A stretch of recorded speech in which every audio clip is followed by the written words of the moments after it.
Om Sairam. Welcome to my channel Shri Sai Divya చరణాలు. మనం బాబాగారి అనుగ్రహంతో బాబాగారికి ఎంతో ఎంతో ఇష్టమైన బాబాగారి ముఖ్యమైన భక్తుల్లో ఒకలైన హరి సీతారాం దీక్షిత్ గారి కోసం తెలుసుకుంటున్నాం కదా.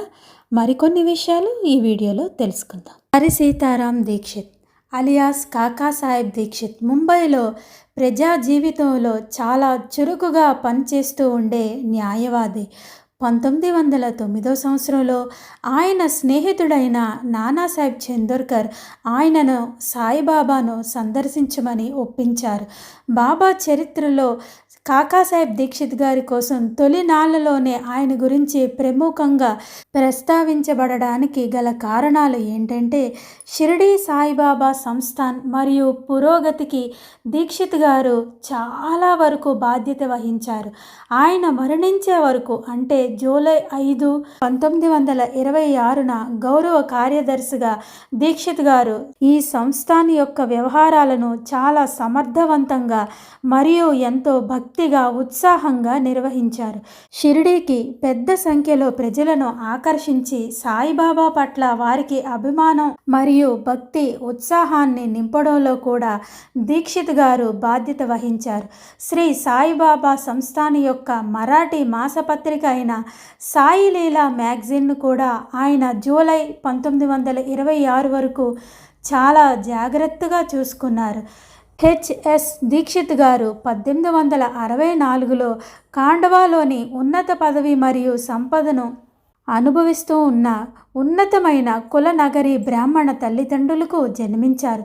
మెట్రిక్లో మొదటి తరగతి మరియు FA, BA మరియు LLBలో మంచి మార్కులు సాధించడంతో అతని విద్యా జీవితం చాలా ఉజ్వలంగా సాగింది. అతను త్వరలోనే బొంబాయిలో ప్రముఖ న్యాయవాదిగా స్థిరపడ్డారు మరియు అతని పేరు తరచుగా లా రిపోర్ట్స్లోని మరియు పత్రికల్లోని సంచలనాత్మకమైన కేసుల్లోని ఉదాహరణకు భావ్నగర్ ఎక్స్పోజర్లు, పూనా వైభవ దేశద్రోహ విచారణలు, లోకల్ BC తిలక్ మరియు గ్లోబల్ మరియు టైమ్స్ ఆఫ్ ఇండియా మొదలైన వాటిలో సమర్థుడైన న్యాయవాదిగా దీక్షిత్ గారిను గుర్తించినట్లు కనిపిస్తుంది. అతను గొప్ప కీర్తి మరియు విస్తృత ప్రజాదరణ పొందినవారు మరియు ప్రజల్లో మరియు ప్రభుత్వంలో ఉన్నతమైన గౌరవాన్ని పొందారు. అతను అనేక ప్రజా కార్యకలాపాలు, రాజకీయ, సాంఘిక, మున్సిపల్ మొదలైన వాటిని స్థానం కలిగి ఉన్నారు. దీని ద్వారా అతను ప్రజలకు మంచి మరియు విలువైన సేవను అందించారు. రాజకీయాల్లోని అతను భారత జాతీయ కాంగ్రెస్లో ఉన్నారు మరియు అతను సర్ ఫిరోజేషా మెహతా యొక్క తిరుగులేని అనుచరుడు. కాకాసాహెబ్ దీక్షిత్ గారు 1901 నుండి సాయిబాబా ఆధ్వర్యంలో ఆధ్యాత్మిక పురోగతికి తనను తాను అంకితం చేసుకోవడానికి ఆయన బొంబాయి లెజిస్లేటివ్ కౌన్సిల్లో ఎన్నికైన సభ్యుడిగా ఉన్నారు. ఆయన బొంబాయి విశ్వవిద్యాలయంలో ఎన్నికైన ఫెలో, నోటరీ పబ్లిక్ మరియు జస్టిస్ ఆఫ్ ది పీస్ కూడా.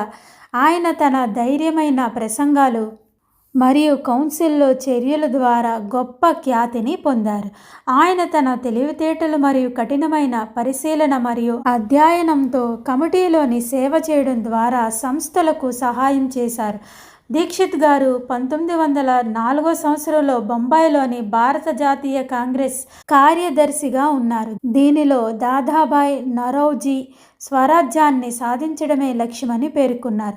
ఆయన తన ప్రభావం మరియు గొప్ప గౌరవ పదవులు సామర్థ్యంతో వేగంగా ఎదిగారు మరియు ఆయన ఆ శ్రేణిలో కొనసాగి ఉంటే ఆయన ఖచ్చితంగా నైట్హుడ్, ఎగ్జిక్యూటివ్ కౌన్సిల్ సభ్యత్వం మరియు తగినంత జీతాలు మరియు తుపాకీ తూటాలతో ఏదైనా కమిషనర్గా నియామకం పొంది ఉండేవారు. కానీ ఆయన విధి మరో రుణానుబంధం ఆయనను ఇతర మార్గాల వైపు ఆకర్షించాయి మరియు ఆ మలుపు ఒక దురదృష్టంలాగా అనిపించింది. కానీ నిజంగా ఆ దురదృష్టం వెనకాల ఎంతో అదృష్టం దాగి ఉంది. కాకాసాహెబ్ దీక్షిత్ గారు ఆయన బొంబాయి కార్పొరేషన్లో కౌన్సిలర్గా కూడా పనిచేశారు మరియు ఆయన తరచుగా ఇతర ప్రజా సంస్థల్లో పనిచేశారు. ఆయన దేశభక్తుడు మరియు స్వయం త్యాగశీలి మరియు సూత్రప్రాయంగా మరియు ప్రజా శ్రేయస్సు కోసం ఆయన కార్పొరేషన్లో తన పదవికి వెంటనే రాజీనామా చేసి జాతీయ సంక్షేమం కోసం కృషి చేశారు. దీక్షిత్ గారు 1906లో ఆయన ఇంగ్లాండ్కు వెళ్ళారు. అక్కడ ఆయనకు ఏదో ప్రమాదం జరిగి కాలుకు గాయమైంది. పదే పదే ప్రయత్నించినప్పటికీ ఆ గాయం మానలేదు. అంత దురదృష్టంలా కనిపించే ఆ కాలి కుంటితనమే ఆయన ఒక్క అపూర్వమైన సద్గురు యొక్క చరణాల దగ్గర చేర్చే అదృష్టాన్ని కల్పించింది కాకాసాహెబ్ దీక్షిత్ గారికి. ఆ గాయం నయం కాలేదు. కుంటుతూ ఉండడం వల్ల స్వేచ్ఛగా కదలడానికి ఆటంకం కలిగింది. ఎందుకంటే ఆయన కొన్ని ఫర్లాంగు దూరం నడిచిన చాలా నొప్పి వచ్చేది కాలికి. అది ఆయనను ఇబ్బందికరంగా మార్చింది. అంతేకాకుండా వ్యక్తిగత, గృహపరంగా, రాజకీయ పరంగా, చట్టపరమైన మరియు ప్రజా సంబంధమైన కార్యకలాపాలకు ఆయనకు చాలా ఇబ్బందికరంగా మారింది. అందువలన అతనికి జీవితంలో ఈ అంశాలపై ఒక అగౌరవ భావాన్ని మరియు అసహ్యం కలిగించే రెట్టింపు ప్రభావాన్ని చూపించింది. తద్వారా అతనిని ఉన్నతమైన మరియు పవిత్రమైన జీవితానికి సిద్ధం చేసింది. 1909 ప్రాంతంలో నానాసాహెబ్ చందోర్కర్ గారు అతనిని షిరిడీకి వెళ్ళి అక్కడ షిరిడీలో ఉన్న అద్భుతమైన వ్యక్తిత్వం గల సాయిబాబాను చూడమని సలహా ఇచ్చారు. ఆయన తన కుంటితనాన్ని నయం చేయగలడు. అదే సంవత్సరం అతను కౌన్సిల్ ఎన్నికల పని కోసం అహ్మద్ నగర్కు సాయిబాబా భక్తుడైన సర్దార్ కాకాసాహెబ్ మీర్కర్ ఇంటికి వెళ్ళారు. మరియు అతని దగ్గర పెద్ద సాయిబాబా యొక్క పెద్ద చిత్రపటం ఉంది. కాకాసాహెబ్ దీక్షిత్ గారు ఆ చిత్రపటాన్ని చూశారు. చిత్రపటాన్ని చూసిన వెంటనే అతని మనసులో భక్తి పెరిగింది. బాబా దగ్గరికి వెళ్ళాలనే దీక్షిత్ కోరికను తెలుసుకున్న సర్దార్ మీర్కర్ బాబా నిత్య పరిచారకుడైన మాధవరావు దేశపాండే శ్యామ ఒక పని మీద అహ్మద్ నగర్ వచ్చి తిరిగి షిరిడీకి వెళ్తుంటే మాధవరావు దేశపాండే శ్యామతో కాకాసాహెబ్ దీక్షిత్ గారిని షిరిడీకి తీసుకొని వెళ్ళమని అడిగారు. ఇద్దరూ కూడా షిరిడీకి వెళ్ళారు. శ్యామ దీక్షిత్ గారిని బాబా దర్శనానికి తీసుకొని వెళ్ళారు. మరియు దీక్షిత్ గారు 1909 నవంబర్ 2వ తారీఖున సాయిబాబాను మొట్టమొదటిసారిగా దర్శనం చేసుకున్నారు. బాబాతో ఉన్న సంబంధం, ఈ అనుభవం బాబా పట్ల దీక్షిత్కు కలిగిన అనుబంధాన్ని మరియు అభిమానాన్ని బలపరిచింది. ముఖ్యంగా బాల్యం నుంచి సాధువులు మరియు సాధువులతో ఉండాలనే గొప్ప కోరిక దీక్షిత్ గారికి ఉండేది. ఆయన అప్పటి నుంచి తరచుగా షిరిడీకి వచ్చి బాబాని దర్శించుకుంటూ ఉండేవారు.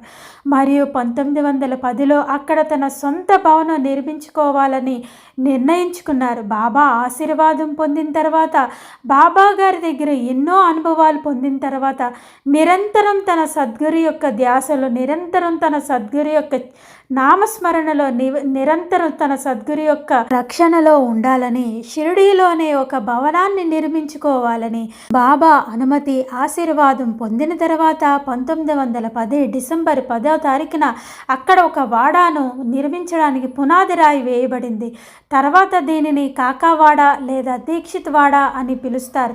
ఈ పని 5 నెలల్లో పూర్తయింది. ఆ రోజుల్లో ఒక భవనం 5 నెలల్లో పూర్తయిందంటే కేవలం వారి సద్గురు యొక్క కృప ఉండబట్టే 5 నెలల్లో పూర్తి చేశారు. మళ్ళీ ఏప్రిల్ 1911లో పూర్తయింది. మొదటి నుండి కాకా ఏకాంత ధ్యానం కోసం పై అంతస్తులో తనకు ఒక చిన్న గదిని మాత్రమే కోరుకున్నారు. భవనంలో మిగిలిన భాగాన్ని అంతా కూడా షిరిడీకి తన సద్గురువుని దర్శించుకోవడానికి వచ్చే యాత్రికుల కోసం, ఆ ప్రజలు ఉపయోగించుకోవడం కోసం తన భవనాన్ని మొత్తం సాయి భక్తులకు ఇచ్చారు కాకాసాహెబ్ దీక్షిత్ గారు ఆ రోజుల్లోనే. ఎందుకంటే తన సద్గురు యొక్క దర్శనానికి వచ్చిన భక్తులకు ఏమాత్రం అసౌకర్యంగా ఉండకూడదని, తన భక్తులకి, బాబా గారిని దర్శించుకోవడానికి వచ్చే భక్తులు ఎవ్వరు కూడా ఇబ్బంది పడకూడదని ఆ రోజుల్లో సాటేవాడ ఒక్కటే బాబాను దర్శించుకోవడానికి ఎంతో దూర ప్రాంతాల నుంచి వచ్చే భక్తులకి అది ఒక్కటే వసతి, అది కూడా చాలా చిన్నది. ఇదంతా గమనించిన కాకాసాహెబ్ దీక్షిత్ గారు దీక్షిత్ వాడ కట్టి బాబా కోసం వచ్చే భక్తులకి వసతి కోసం ఎంత చక్కగా దీక్షిత్ వాడని కట్టి భక్తులకి అప్పచెప్పారు. ఎవరు వచ్చినా ఉచితంగా ఆ భవనంలో ఉండేవారు ఆ రోజుల్లో. అంతటి భక్తి విశ్వాసాన్ని పెంచుకున్నారు కాకాసాహెబ్ దీక్షిత్ గారు. బాబా కూడా దీక్షిత్ గారి పట్ల దయ మొదటి నుండే వ్యక్తమైంది మరియు బాబా దానిని ఇతరులకు కూడా తెలియజేశారు. ఆయన ఒకసారి అన్నాసాహెబ్ దబోల్కర్ గారితో కాకాసాహెబ్ చాలా మంచివాడు, ఆయన చెప్పేదాని ప్రకారం నడుచుకోండి అని అన్నారట. అంతేకాకుండా ఆర్బి పురందరేతో కాకాసాహెబ్తో ఉండి అతనికి సహాయం చేయమని చెప్పారట. కాబట్టి దీక్షిత్ గారు బాబా వద్దకు మొదట్లో తన కాలి కుంటితనాన్ని పోగొట్టుకోవడానికి బాబా దర్శనానికి వెళ్ళారు. కానీ తన శరీరం యొక్క కుంటితనాన్ని, తన ఆత్మ యొక్క కుంటితనాన్ని నయం చేయాలని కోరుకున్నారు. దీక్షిత్ను తాను ఎల్లప్పుడూ కాకా అని పిలిచేవారు. బాబా అంటే మామా అని అర్థం. చాలామంది అతన్ని కాకా అని పిలిచినట్లుగా సాయిబాబా కూడా అతన్ని కాకా అని ఎంతో ప్రేమగా పిలిచేవారు. బాబా చెప్పిన తొలినాళ్లలో చెప్పుకోదగిన వాటిలో ఒకటి, నేను నా కాకాను విమానంలో తీసుకుని వెళ్తాను. అంటే ఆయన కాకాకు సుఖాంతంగా అనాయాస మరణాన్ని మరియు సద్గతిని ఇస్తానని బాబా చెప్పారు. చివరికి ఏం జరిగిందో చూస్తే బాబా అతనికి ఆ రెండిటినీ ఇచ్చారు. మనం ఇన్ని గ్రంథాలు చదువుకొని, ఇన్ని శ్లోకాలు చదువుకొని, ఇన్ని యజ్ఞాలు, ఇన్ని పూజలు, ఇన్ని యాత్రలు ప్రతి పుస్తకంలో చెప్తుంది ఇదే కదా. అందరికీ కావాల్సింది అనాయాస మరణం. మనం ఎప్పుడు మన శరీరాన్ని వదిలేలోప మనం ఎవ్వరి చేత చేయించుకోకుండా మన సద్గురు యొక్క కృప వల్ల మనందరికీ కూడా అనాయాస మరణాన్ని మన సద్గురు అయిన సాయి ప్రసాదించాలి. నిరంతరం మనం కూడా ఎప్పుడు ఆ రోజుల్లో భక్తులు ఏ విధంగా అయితే సాయి ధ్యానంలో ఉండేవారో మనల్ని కూడా బాబా అదే విధంగా తీసుకెళ్ళాలి. అలాగే వాళ్ళని ఏ విధంగా సాయి తండ్రి ఎలాంటి మంచి మంచి సద్గ్రంథాలని చదివించారో మనందరి చేత కూడా బాబా అలాంటి సద్గ్రంథాలను చదివించాలి. ఊరికనే మనం ఈ వాట్సాప్లు, ఫేస్బుక్లు, ఇన్స్టాగ్రాములు, స్టేటస్లు ఇవన్నీ చూడకుండా మన సమయాన్ని వ్యర్థం చేయకుండా మన మనస్సుని, మన మెదడుని బాబా ఆ విధంగా తిప్పాలి. మనందరినీ కూడా ఒక ఆధ్యాత్మికమైన మార్గంలో నడిపించాలని మనస్ఫూర్తిగా బాబా గారిని కోరుకుంటూ మరెన్నో విషయాలు కాకాసాహెబ్ దీక్షిత్ గారి కోసం మరొక వీడియోలో తెలుసుకునే ప్రయత్నం చేద్దాం.